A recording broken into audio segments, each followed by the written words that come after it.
So today we are in week 3 of choices, and our setup so far and kind of what we've talked about is just the reality that God has given you a choice. The reality that I believe God has set before you life and death. And to kind of process these choices, we followed the story of Joshua and really the whole of his life and really the sandwich of his life where Moses is handing off the reins of leadership of Israel to Joshua, and he communicates to all the people, God has set before you the choice, life and death. You have the option. You can pick goodness, you can pick truth, or you can take the lie, you can take the things that are unhealthy. And so there's this kind of consistent idea of choices with Joshua. And so what I'm trying to do, my goal with this series is to do what I think Scripture does very consistently, and that is to both challenge you and comfort you. So when we talk about choices and we talk about the choices that you have, it means, one, that you are set free, that your destiny is not set. Your fate is not predetermined. You're not just living out whatever it's already been played out for you. No, you have a choice. So you have freedom. There's a freedom. You're not locked. You're not trapped. You have freedom in what Christ has called you to do, and you have the choice to choose it or to not choose it. But simultaneously, there's a comfort there to that freedom. And like, all right, cool, I can make some choices. I can do something. I'm not trapped in the life I live. There's also some responsibility. So the comfort and the challenge part comes with the responsibility to choose the right choices, because our God is good and loving, but He'll also let you suffer the consequences of your bad choices. And that is both freeing and terrifying, right? Like, oh, wait, no, I have a choice. Oh, that's awesome. I'm so glad I have a choice. Oh, no, I have a choice. My choice has consequences. My choice might affect my marriage. My choice might affect my kids. My choice might affect future generations. Oh, no, right? So there's this comfort and this challenge. And so that's my goal throughout this series. And as we follow along with Joshua, we're going to look at a story of someone you may have heard about before named Rahab. Joshua is now in leadership of all of Israel. He's in charge of all of Israel.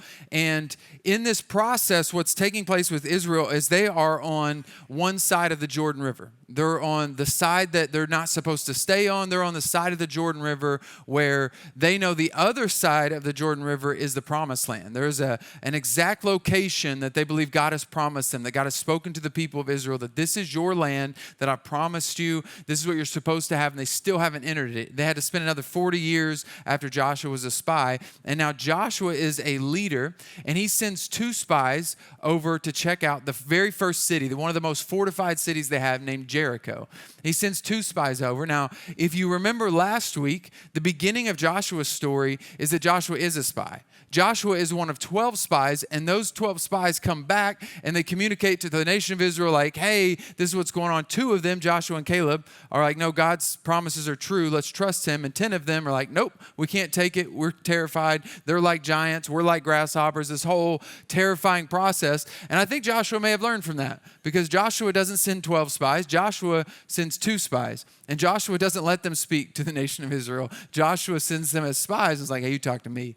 If you got a bad report, I'm going to let you sway these people. We're not staying on this side of the Jordan another 40 years because you guys can't keep your mouth shut or because you guys can't see the goodness of God. I think Joshua may have learned his lesson. So he sends 2 spies in to this very fortified city of Jericho, and I don't want to be disrespectful to the nation of Israel, but my assessment based on these 2 stories, the 12 spies that were there before and the 2 spies that go in, at this point in history, the nation of Israel is just not very good at spying. Like, they're just not the best. Like, I don't know what their spy training was like in Israel in the wilderness, but it doesn't seem like it's good. That's no disrespect. Like, you don't want to mess with Israel's spies right now. But in the past, Israel was not the best at spying, because immediately all of Jericho knows. Like, all of Jericho's like, hey, we got spies here. Do you wave your hand? How do you get caught? Just 2 people out of a whole city. Just walk in and be nonchalant. But apparently the whole city knew. And so the spies go to a woman's house by the name of Rahab. Rahab is a prostitute. So they at least knew something about good places to hide, I would guess. I would guess that a good spot to hide, a place where someone knows how to keep secrets, a place where someone knows how to also what's going on in the city. So it's like both a place of secrets and a place where they know what's going on in the city and know what's going on with the officials and know the secret inner workings of what's going on. They were at least smart enough to recognize that. Like that was true like 2,000-3,000 years ago when this happens. It's true today. Like there is something about, dating, being in bed with the wrong person. They're going to find out secrets about you that you weren't planning on giving up. Like it's been recent history that we've had a very high up general tell some trade secrets and tell some things he shouldn't have and got caught up in it because, he was in the wrong place, the wrong time with the wrong person. So I don't know, Samson and Delilah, we got U.S. generals. So, just be careful, maybe get married first. What about that? What do you think about that? That would be a good idea. I mean, I don't know. Sometimes your spouses tell all your secrets too, so maybe that's not so safe. Some of your spouse has been telling all your business. But so they go to Rahab's house, and what Rahab sees and what Rahab acknowledges is what is true. Rahab is not caught up in like self-deceit, if you will. Rahab sees things for what they're worth, and I would venture, because of what she's about to say to them, that Rahab is street smart. Right? You probably know some people that are street smart. They may not have a master's, they may not have a bachelor's, they may not even graduated high school. But you stick them anywhere and they'll find a way to succeed. Like they're going to figure out how to be successful some way, somehow, wherever they're at. They just come out ahead. They're the people you don't want to play poker against because they don't just read their cards, they read the whole room. Right? They know what you're thinking, what the next person's thinking, and what their cards are playing. And they're terrifying because they don't seem educated, but they keep winning hands over and over and over again. They're street smart. They know a little bit of something, and they know how to survive. I would guess that because the job as a prostitute is not the best job. It's not like no one dreams as a child. Like, I can't wait till I grow up. I'm going to be a prostitute. It's my life goal. Like, it's my dream. And I don't think 3,000 years ago, that was Rahab's goal. I don't think she was like, man, I just can't wait. This is going to be a good career for me. It's going to be the blast. I'm going to know all the secrets of all the cities. This is going to be a great career choice. No. She was probably in a position where she had to be street smart. That for whatever reason, whatever circumstance came her way, she can't have power. She's a woman in a culture that doesn't give women power. She doesn't have the option to just be a city official. She doesn't have the option. She has to either marry right, and if she doesn't marry right, or her husband abandons her, then she's stuck and says, I can just beg, I can go marry someone who's going to abuse me, or I can be street smart and figure out how to survive on my own. So I'm going to guess Rahab has this something about her, some ability to see things the way they are, rather than this ability that I have sometimes, and maybe you have sometimes, where we lie to ourselves and we have what I would say is wishful thinking. We don't recognize the reality. And what Rahab says to the spies, she tells them, like, no, our people are terrified. She sees, because she's probably had some city officials come to her house. She sees that the people are terrified. She said, no, we heard about what happened at the Red Sea with Israel, and our people were scared.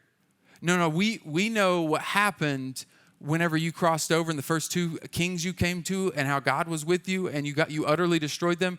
No, our city is shaken at its core. No, I know we got big fortress walls and that we look safe, but I see something else going on, and I see God on your side. I see how God is working for you. She has an ability to see things for what they are, not for what she wishes them to be. She's stuck in a city that she's now recognizing is about to be taken over. And so what happens is Rahab hides the spies. She hides them on the roof. The city officials come because, like I said, the spies weren't great at being spies. Everybody knew they were there. So they're at Rahab's house. There was a sign. I don't know how they left footprints. They were had mud on their shoes. I don't know how everybody knew they were at Rahab's. They did. The city officials go to Rahab's house, and she's already got a lie worked up. She's like, listen, they already left. I mean, she had to look these city officials in their face. Some of them she might have known. She might know their families. I don't know how big the city is, but I imagine most cities in that time aren't huge. She probably knew them. And she had to look them in the face and make a choice. She had to make a choice to decide, do I stick with the system I'm in and tell the truth, like play it safe because I've created a world where I'm surviving as a prostitute here, or do I recognize the work of God in what God is doing and go that way? Am I honest with my surroundings and what's true about what's working and how God is moving? Or am I going to continue to lie to myself and pretend this is working? And she makes the choice to follow God. She makes a choice to make a deal. She lies to the officials. They go looking for them in a different place. And she tells them this in Joshua chapter 2. She makes a deal with Israel. Joshua chapter 2, verses 12 and 13. She says, "Therefore I beg you, swear to me by the Lord, since I have shown you kindness, that you also will show kindness to my father's house, and give me a true token, and spare my father, my mother, my brothers, my sisters, and all that they have, and deliver our lives from death." She makes this kind of calculated cost, where I think her ability to have street smarts, her ability to see things for the way they are, she's like, this is about to go down. This thing is about to crumble, and I can see it for what it's worth. I can see the reality that God is with you, and I'm not going to lie to myself to think that, well, you know what, maybe something special happened to the Red Sea, maybe something special happened to these other kings, so that was just an excuse for that. No, I can see that God is with you.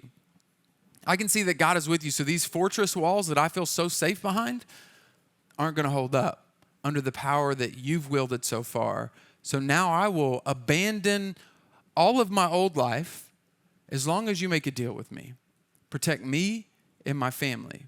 It tells me, again, street smart, but also not a woman who's just abandon all things good, right? She's not a woman who's just jumped ship from all goodness and all kindness. She's not just living a life of decadence because it's good for her. She's actually looking out for her family in the process. This is not just a decision that's just for her because she's all about her. Her street smarts aren't just for her to survive, but she's saying, no, my whole father's house. I'm looking out for my dad. I'm looking out for my brothers, my sisters. I'm looking out for my whole family in this decision. And she takes this calculated risk, and the risk that we're talking about today, the choices that we're talking about today are the choices to burn the ships, to not look back and make a decision of who you're going to follow and what you're going to trust.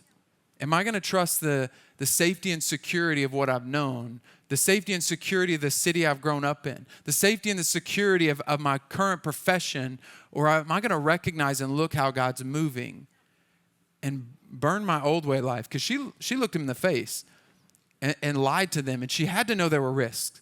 Like they could sell her out. If they eventually got caught down the road, they could sell her out to save their own lives. There was risk for when they try to attack the city and they find out that there was a prostitute inside the city named Rahab who helped them out. She was risking her life and her family's life. There was no going back at this point.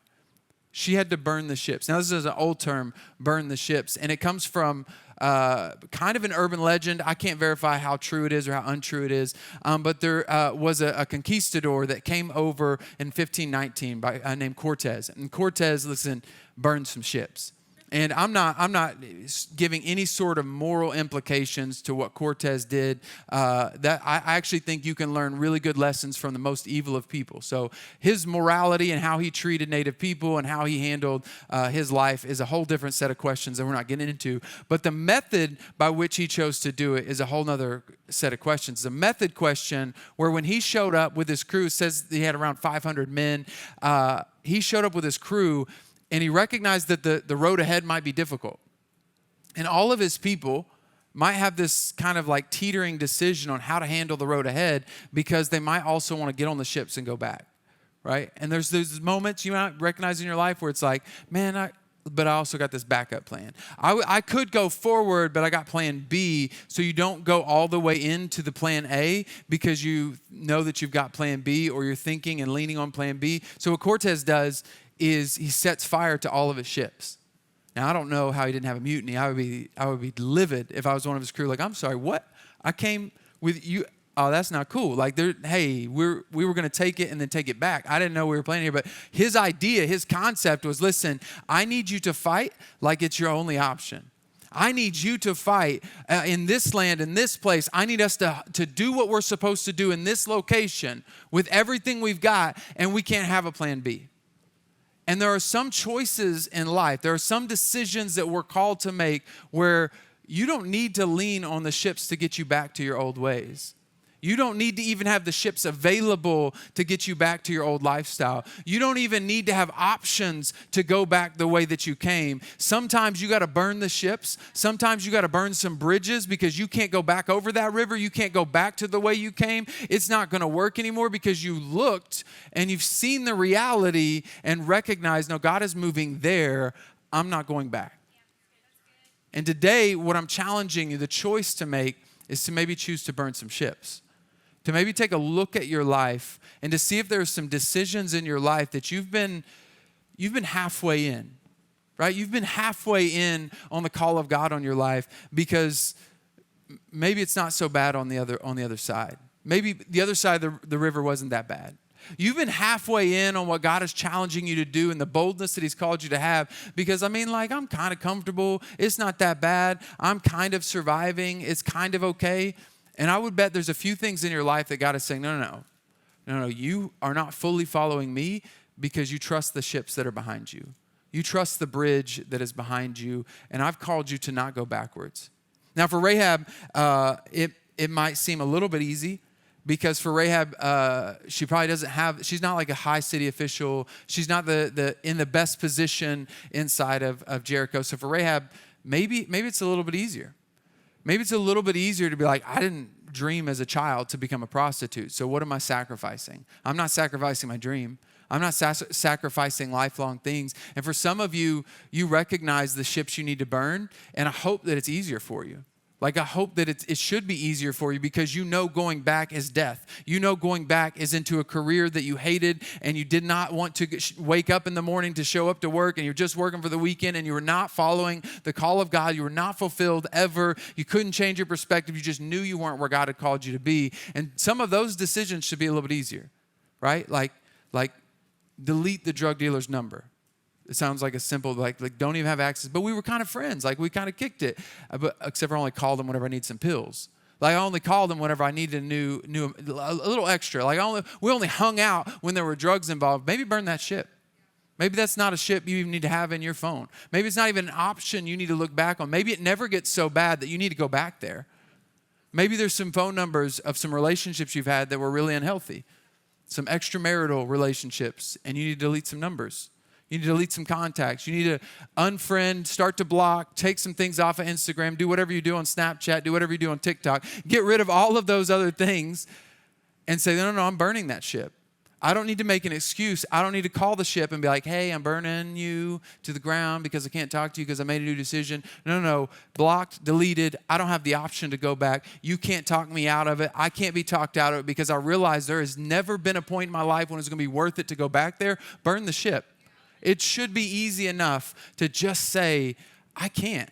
That cannot be in my phone. I cannot have access to that. That is not where I'm called to be. And there's clear evidence that it is not healthy for me. It's not the call of God on my life. Burn the ship. Like hopefully it's easy enough that you look at it and you say, I'm not going to put off till tomorrow what I can do today. I'm not going to save this temptation for tomorrow when I can kill it today. I'm not going to wait till the middle of the night to wonder whether or not I can access that website that I shouldn't access when I can block it today. When I can give somebody else access to block those websites, those things that I'm looking at in the middle of the night. I'm not going to wait until tonight when it's difficult. I'm not going to wait till the back seat of the car to make the decision of where my lines are. It's time to burn some ships now.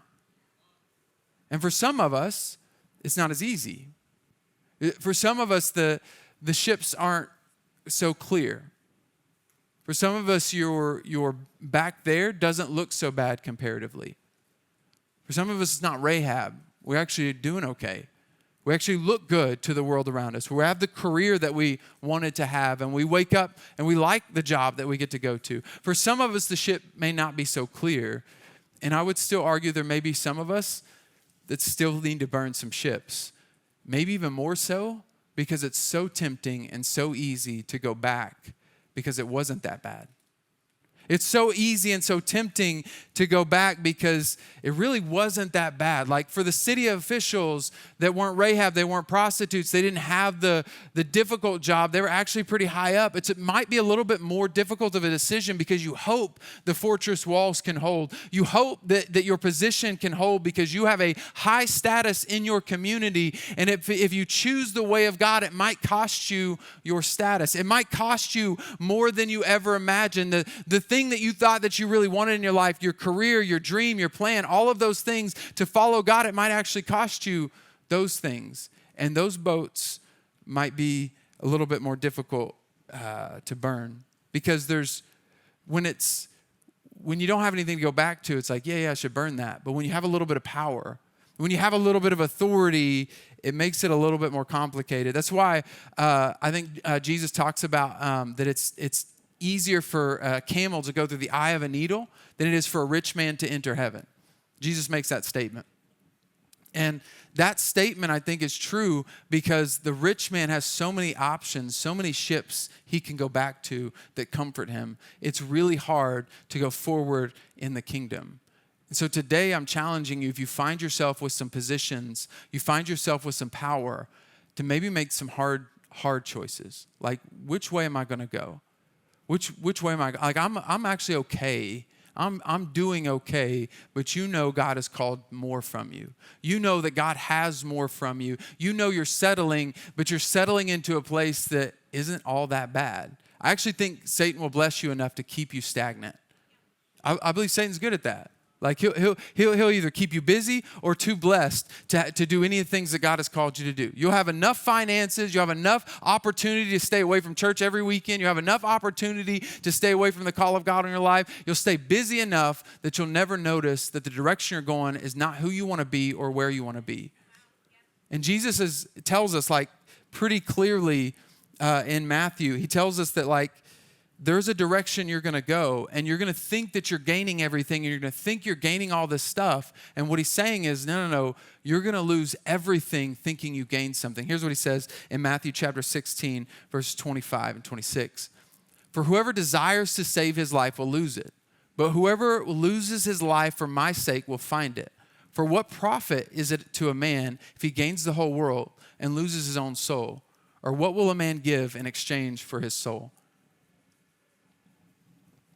What I think Jesus is communicating is that there are groups of us that aren't in Rahab's position, aren't in the like hopeless drug addict position. I don't have this like past that's really bad. My family dynamic wasn't that difficult. I don't have all this trauma in my childhood. And what he's saying to us is like, yeah, but you could have it all and you could settle for where you're at and find out you lost your very self. You didn't become all that I called you to be. You didn't do all that I called you to be because you were kind of comfortable. You were kind of good. We're kind of chilling. We're all right. You were a city official in Jericho and didn't recognize at some point the walls are going to come down. You're a city official inside of Jericho and you're like, no, this is a cush job. We got a great fortress. I got a great 401k. I got a great retirement plan. Everything is good. I'm cushy. Like, this is perfect. My family's decent. They're not great. They're just okay. My kids aren't terrible. They're not like complete baboons. They're just like half baboons, right? They go to school. They make halfway decent grades. They kind of respect me and then most of the time disrespect me, but it's okay. They're better than the other kids at school.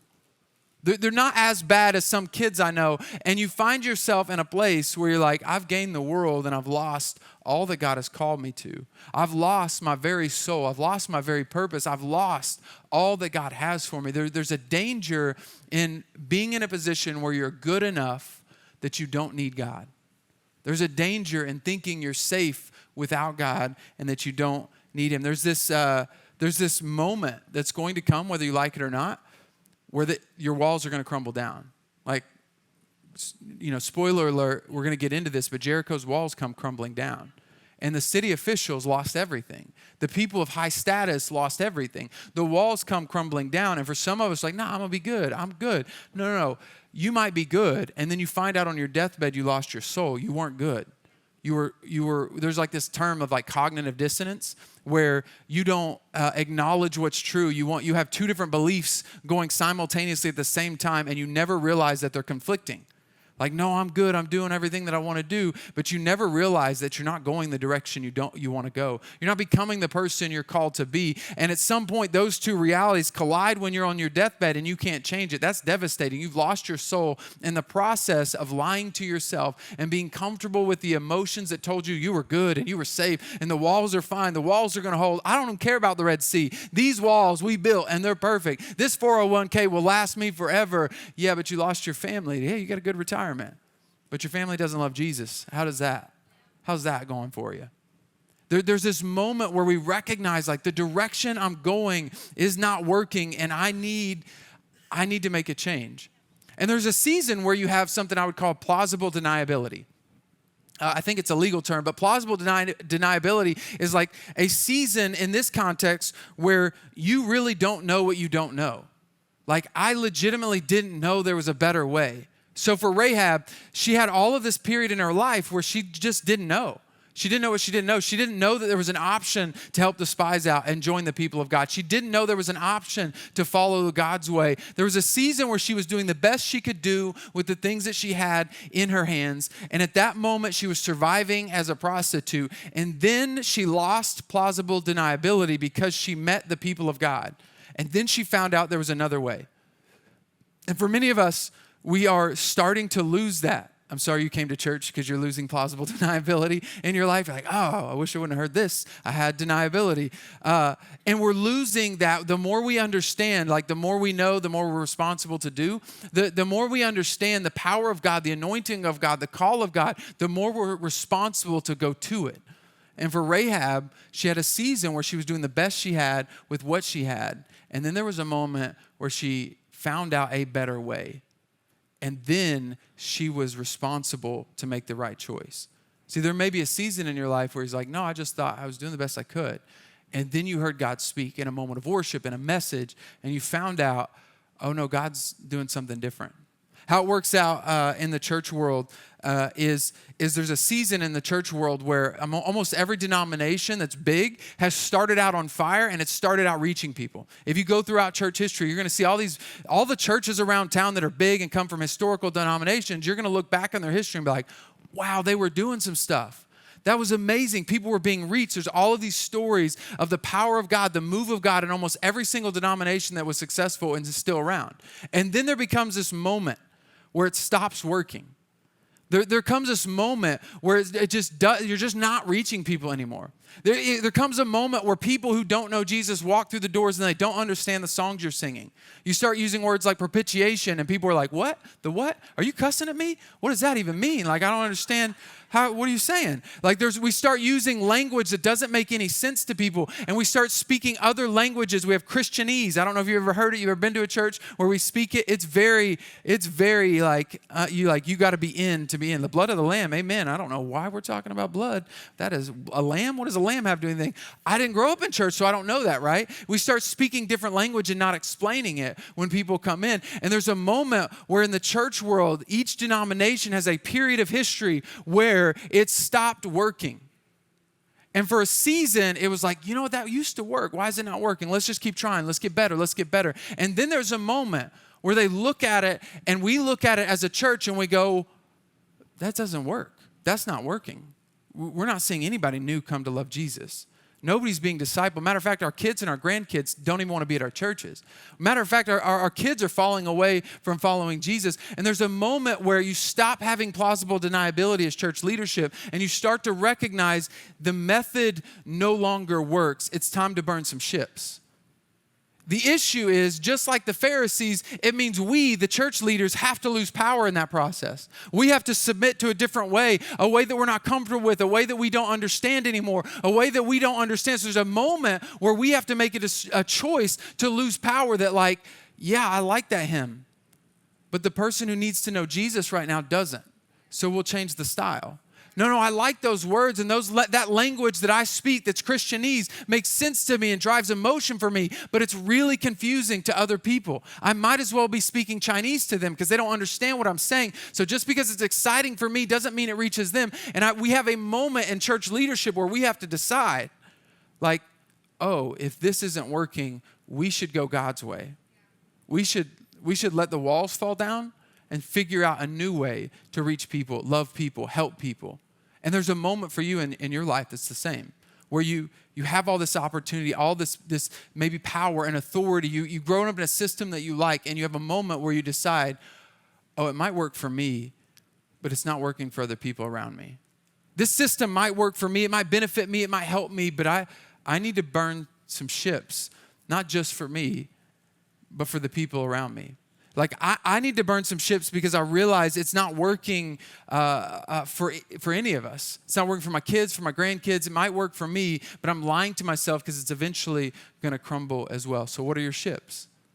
What are your ships that you're holding on to, the things of power that you're pondering and wondering? There are some things probably in your life that it's time to burn to the ground because they might work for you, but they're going to cause chaos to the people you love most. They're not going to work any longer for the next generation. And you're going to have to make the choice to burn the ship. And sometimes, unfortunately, you have to keep burning the ship. Like in the Cortez analogy, the ship doesn't come back out of water and show up again, right? That's not how it works. Unless it's like Pirates of the Caribbean, it works like that in that movie. But other way, in the real world, it doesn't work like that. But in the real world, you delete your drug dealer's number, and they call you the next day. You see them at Homeland all of a sudden. You see them at the grocery store. You're like, oh, I got to burn the bridge again. I got to burn the ship again. It's like Satan is good at what he does for some reason and sends you the very thing that you tried to burn right back to you to force you to burn it again. And so we get to make the choice to have what I would say is follow through. And that's what Rahab had to do. So Rahab not only made that choice that day, but Rahab had to continue to make a choice. It says it like this in Joshua chapter 2, verse 17. And this is the men talking to her, the two spies that are there. It says, so the men said to her, we will be blameless of this oath of yours, which you made us swear, unless when we come into the land, you bind this line of scarlet cord in the window through which you let us down. And unless you bring your father, your mother, your brothers, and all your father's household to your own home. So they told Rahab is, you have a job to do continually. You need to watch for us. And when we come, or if we're about to come, you need to make sure that this red cord, this scarlet cord, is hanging on the window so that we know.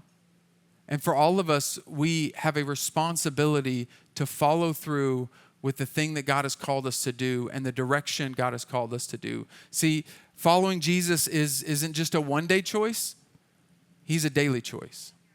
Following Jesus just isn't a one-day choice. He is a daily choice. Like every single day, you may have new ships that you have to burn. You may have to have new directions that you have to abandon. You may find out things that worked for you that used to work don't work anymore because you got the doctor's report and they said, you know what? You're heading to like a diabetic stage, so it's time to change your diet. And you go, oh, Taco Bell at midnight used to work when I was 20, but it's not working anymore.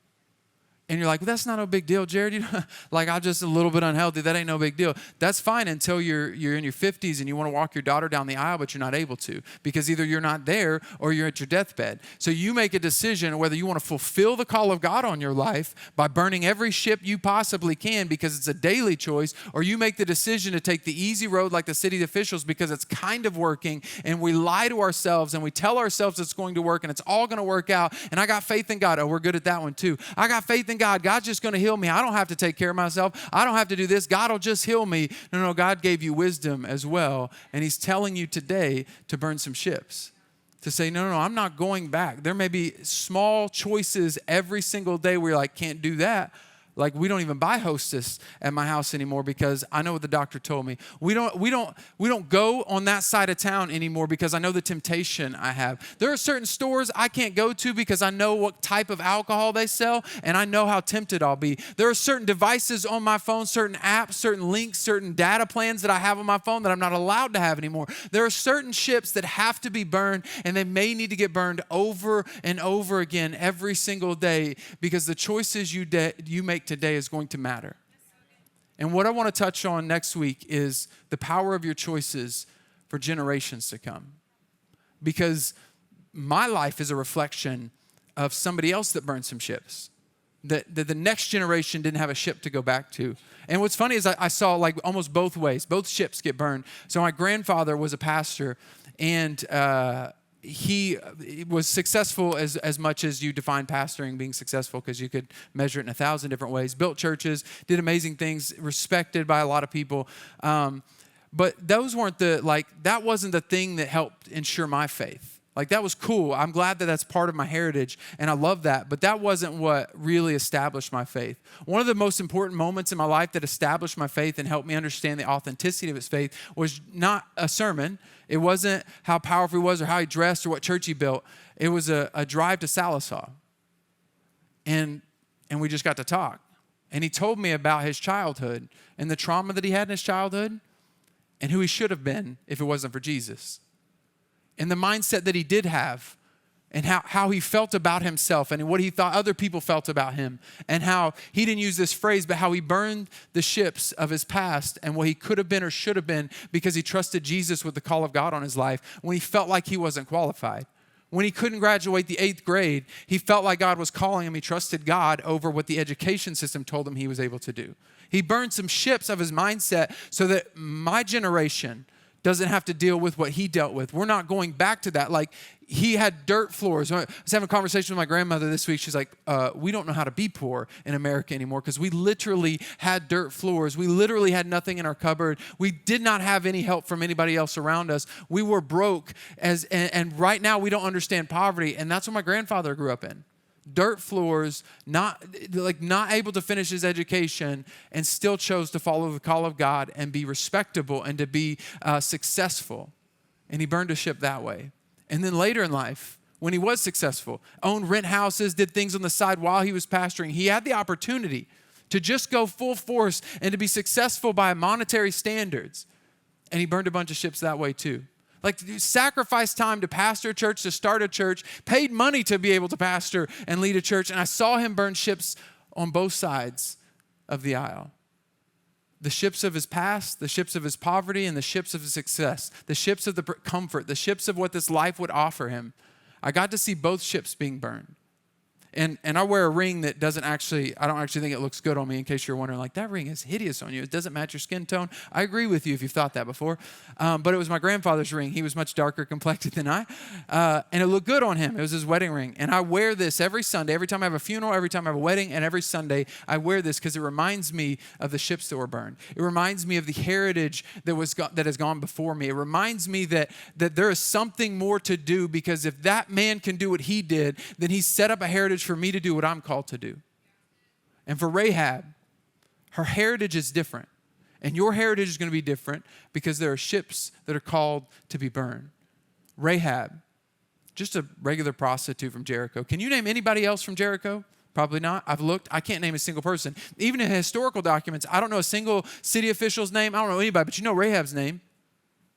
Rahab changed her heritage because of what she did, because of the ship she burned. Rahab changed who she was because of her calling. Rahab changed it. It says it like this in James chapter 2, verse 25 and 26. It says, in the same way was not even Rahab the prostitute considered righteous for what she did when she gave lodging to the spies and sent them off in a different direction. As the body without the spirit is dead, so faith without deeds is dead. She took the steps, and her name is remembered. And my favorite part about her heritage and her name is that she's one of 5 women.